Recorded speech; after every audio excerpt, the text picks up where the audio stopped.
What is the date anyway? 21st. Okay, so the creation of our world occurred in a succession of 7 notable events called days in the Bible. Genesis says, and on the 7th day God... Sorry, close the window. There we go.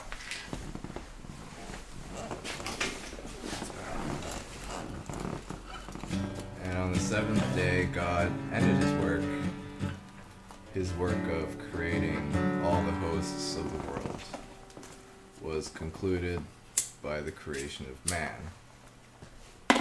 The first chapter of Genesis describes man's creation on the 6th day. It also says man is created in his image and his likeness, but for his previous creations, Genesis does not declare this. Genesis 1:25 says God created them according to their kind. The English dictionary defines kind as a type, race, or category. Thus, Genesis in the days God created life prior to the creation of man, there was diverse speciation.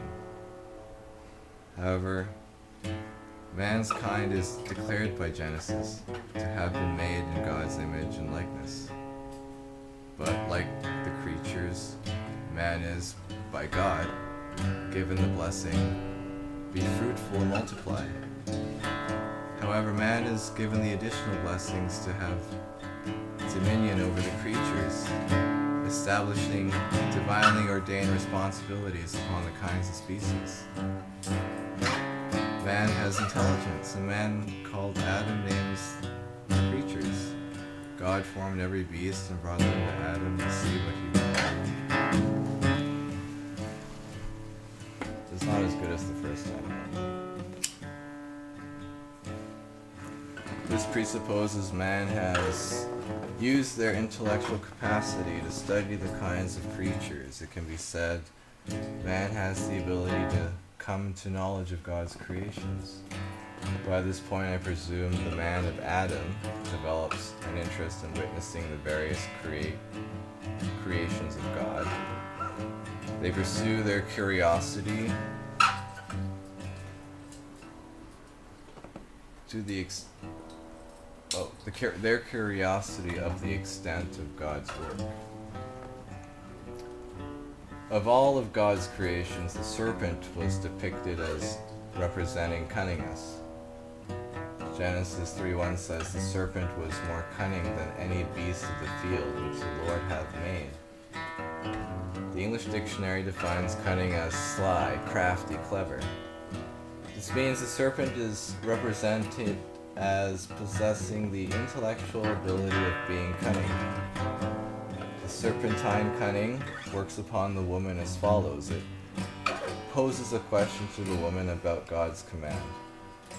He says to the woman, "Has God indeed said, 'You shall not eat of every tree of the garden'?" But God's command to man was, "Of every tree of the garden you may freely eat, but that you eat of it, you may freely eat, but of the tree of the knowledge of good and evil you shall not eat, for in the day that you eat of it you shall surely die." For the serpent to mention in his question the nature of God's command concerning what can be eaten and what cannot, as an idea, is put in the woman's mind. That's it. That's it? Yeah. Can you record it? Can you play it? Sure can.